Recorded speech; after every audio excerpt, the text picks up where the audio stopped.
बल्कि इन्हीं इस्लामिक देशों में से हमला किया गया था। और यहाँ से गुजरने वाला 84% कच्चा तेल चीन 90% ईरानी तेल खरीद इसी रास्ते से करता है। इसके साथ ही ईरान ने होर्मुज दर्रे को बंद करने की कोशिश भी की। 1971 में अमेरिका ने गोल्ड स्टैंडर्ड छोड़ दी। इसके साथ ही सैन्य सुरक्षा पुख्ता करने के लिए अमेरिका ने इन ओपेक देशों में यह पेट्रो डॉलर व्यवस्था 5 दशकों से अमेरिकी शक्ति की रीढ़ है कि दुनिया के हर देश को तेल खरीदने के लिए पहले डॉलर इकट्ठा करने पड़ते हैं, लेकिन उसका असली खिलाड़ी अमेरिका है। सद्दाम हुसैन ने इराक का तेल डॉलर के बजाय यूरो में बेचना शुरू किया। इसी तरह से ईरान ने अमेरिका पर निर्भरता कम करने के लिए परमाणु कार्यक्रम तो इस कहानी का एक आवरण था। यह हथियार डॉलर का चक्र है। नमस्कार, मैं रामगोपाल जाट और आप देख रहे हैं सियासी भारत। 28 फरवरी 2026 की सुबह जब अमेरिका और इजराइल ने ईरान पर ऑपरेशन एपिक फ्यूरी के तहत हमले शुरू किए तो दुनिया की नजरें सिर्फ तेहरान पर नहीं बल्कि 21 नॉटिकल मील चौड़े समुद्री रास्ते पर भी टिक गई, जिसका नाम होर्मुज का दर्रा है। यही वो संकरी समुद्री गली है जिसे बंद करने से दुनिया का 5वां हिस्सा अंधेरे में डूब सकता है। लेकिन असली सवाल ये नहीं है कि होर्मुज बंद होगा या नहीं। असली सवाल ये है कि अमेरिका इराक से लेकर ईरान तक बार बार युद्ध क्यों करता है। क्या वाकई में उसे परमाणु खतरा है अथवा तेल का खेल है कि इस्लामिक सत्ता को दबाना है या डॉलर की एकाधिकारी व्यवस्था को बचाना है। ईरान पर हमले करने के बाद उसने खाड़ी के 9 देशों पर एयर स्ट्राइक की।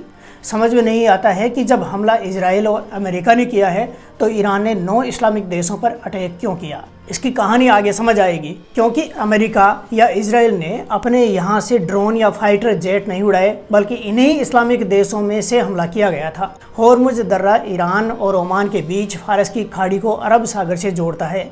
इसके उत्तर तट पर ईरान और दक्षिणी तट पर यूएई व ओमान का मसमंद प्रायद्वीप है। होर्मुज द्वीप, केसम और लारक जैसे रणनीतिक द्वीपों पर ईरान का कब्जा है और ग्रेटर लेसर टुम्ब तथा अबू मूसा जैसे विवादित द्वीपों पर भी 1971 से ईरान के नियंत्रण में है। फारस की खाड़ी में नौसैनिक अभियानों की बागडोर ईरानी रेवोल्यूशनरी गार्ड के हाथों में है। 2024 के आंकड़ों के अनुसार हार्मुज से प्रतिदिन औसत 2 करोड़ बैरल तेल गुजरता था, जो वैश्विक समुद्री तेल व्यापार का 1/4 और दुनिया की कुल पेट्रोलियम खपत का लगभग 5वां हिस्सा है। इसके अलावा दुनिया का लगभग 5वां LNG भी इसी मार्ग से जाता है। सऊदी अरब इस दर्रे से सबसे ज्यादा कच्चा तेल भेजता है। 2024 में होर्मुज से गुजरने वाला कुल कच्चे तेल का 38% यानी 55 लाख बैरल प्रतिदिन यहीं से गुजरा और यहाँ से गुजरने वाला 84% कच्चा तेल और 83% LNG एशियाई बाजारों को जाता है। चीन, भारत, जापान और दक्षिण कोरिया मिलाकर इसके 69% हिस्से के खरीदार हैं। अगर ये दर्रा कुछ दिन भी बंद रहा तो तबाही का नक्शा साफ है। भारत अपनी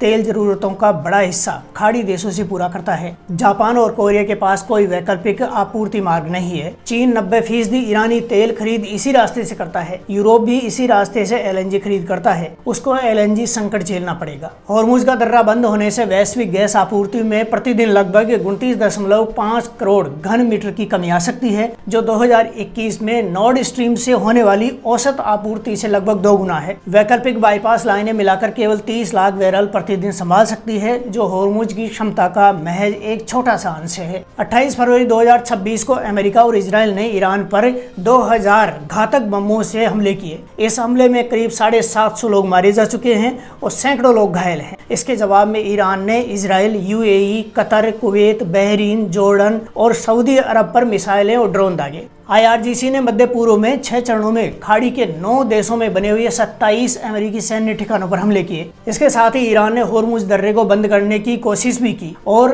IRGC ने कच्चा तेल ले जाने वाले जहाजों को वहां से गुजरने पर चेतावनी दी है। यानी होर्मुज दर्रा इस समय दुनिया की सैन्य शक्ति का केंद्र बन गया है। आखिर अमेरिका और इजराइल ने ईरान पर हमला क्यों किया? क्या वास्तव में ईरान परमाणु हथियार बना रहा है? इसके समझने के लिए 5 दशक पीछे जाना होगा। 1971 में अमेरिका ने गोल्ड स्टैंडर्ड छोड़ दिया, यानी डॉलर के पीछे सोने की गारंटी खत्म हो गई। इस फैसले से अमेरिका ने एक तरह से अपने डॉलर को ही दुनिया के लिए सोना बना दिया। फिर 1974 में राष्ट्रपति निक्सन ने सऊदी अरब से समझौता किया, जिसके मुताबिक ओपेक का तेल सिर्फ डॉलर में बिकेगा और बदले में अमेरिका ओपेक देशों को सैन्य सुरक्षा देगा। इसके साथ ही सैन्य सुरक्षा पुख्ता करने के लिए अमेरिका ने इन ओपेक देशों में अपने सैनिक ठिकाने बनाने शुरू कर दिए। इन ठिकानों में अमेरिका के करीब 45,000 सैनिक रहते हैं, जो कहने को तो इन देशों की सुरक्षा देने के लिए हैं, लेकिन असल में अमेरिका यहीं से इस्लामिक देशों को कंट्रोल करने का काम करता है। इराक, लीबिया व वेनेजुएला या ईरान जैसे देश जब अमेरिका के कहे अनुसार डॉलर में पेट्रो उत्पाद का कारोबार नहीं करते हैं तब उन पर आरोप लगाए जाते हैं। ये पेट्रो डॉलर व्यवस्था 5 दशकों से अमेरिकी शक्ति की रीढ़ है। आज दुनिया के लगभग 80% तेल सौदे डॉलर में होते हैं।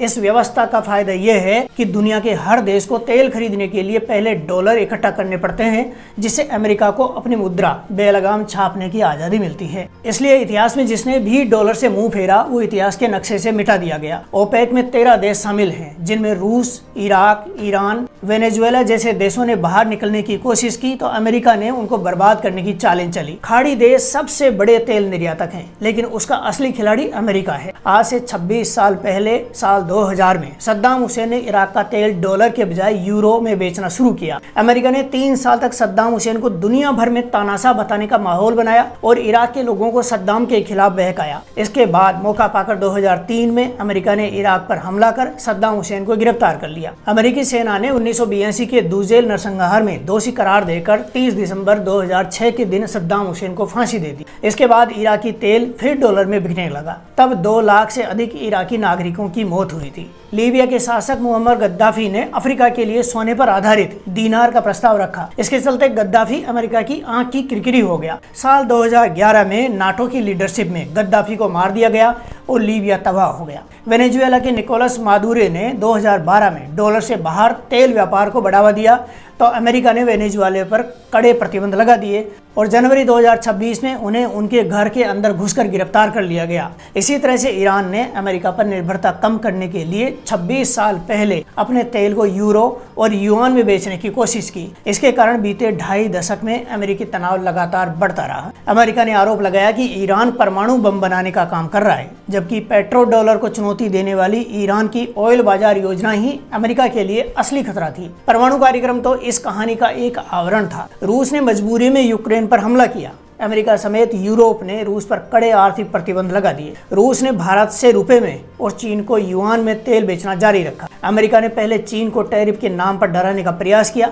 लेकिन चीन नहीं माना और अंततः अमेरिका चुप हो गया। इसके बाद भारत पर दबाव बनाने के लिए 25% और फिर 50% टैरिफ थोपने का काम किया। बाद में अमेरिकी सुप्रीम कोर्ट ने इसे निलंबित कर दिया, लेकिन अमेरिका ने नए कानून का सहारा लेकर 18% टैरिफ लगा दिया। अमेरिका लगातार भारत पर रूस से तेल नहीं खरीदने का दबाव बना रहा है। इस खेल में अमेरिकी डॉलर के अलावा हथियार, तेल और कृषि उद्योग भी बराबर के भागीदार हैं। सऊदी अरब डॉलर में तेल बेचता है, वही डॉलर अमेरिकी हथियार खरीदने में लगाता है। डॉलर वापस अमेरिका को आता है। यह हथियार डॉलर का चक्र है। ट्रंप ने मार्च 2025 में खुद कहा कि सऊदी अरब 4 साल में $1 ट्रिलियन के हथियार अमेरिकी कंपनियों से खरीदेगा। अमेरिका के लिए चिंता की बात यह है कि साल 2000 में दुनिया के विदेशी मुद्रा भंडार में डॉलर की हिस्सेदारी 71% थी, आज घटकर लगभग 59% रह गई है। ईरान, रूस, चीन की साझेदारी और ब्रिक्स का उभार इसी डी-डॉलराइजेशन को गति दे रहा है। यही अमेरिका को सबसे ज्यादा डराता है। सऊदी अरब ने यूएई, बहरीन, कतर, कुवैत और जॉर्डन पर ईरानी हमलों की कड़ी निंदा की।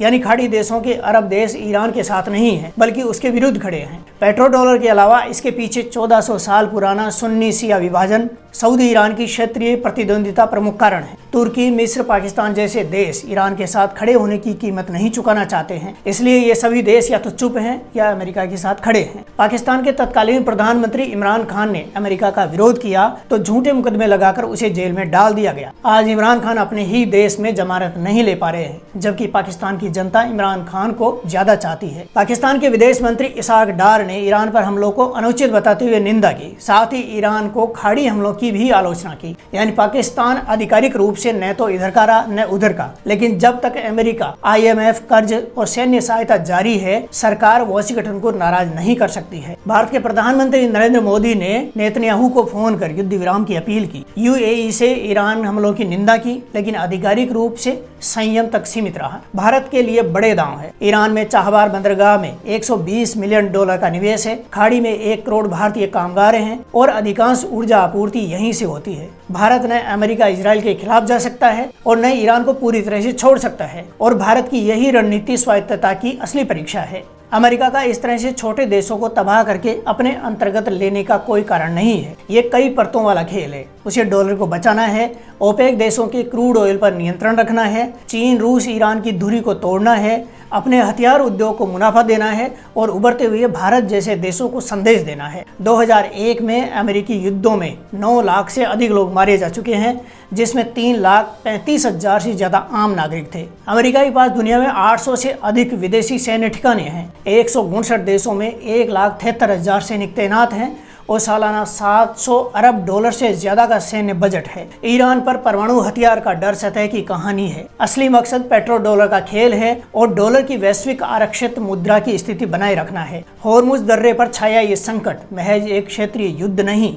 बल्कि ये बहुध्रुवीय दुनिया की परीक्षा है। इतिहास यही कहता है कि महाशक्तियां तब तक युद्ध करती हैं जब तक उनकी व्यवस्था टिकी रहती है या जब तक वो खुद नहीं टूट जाएं। स्पेन, जर्मनी और ब्रिटिश सरकार इसके उदाहरण हैं, जबकि ईरान पर हमला उसी पुरानी कहानी का एक नया अध्याय है।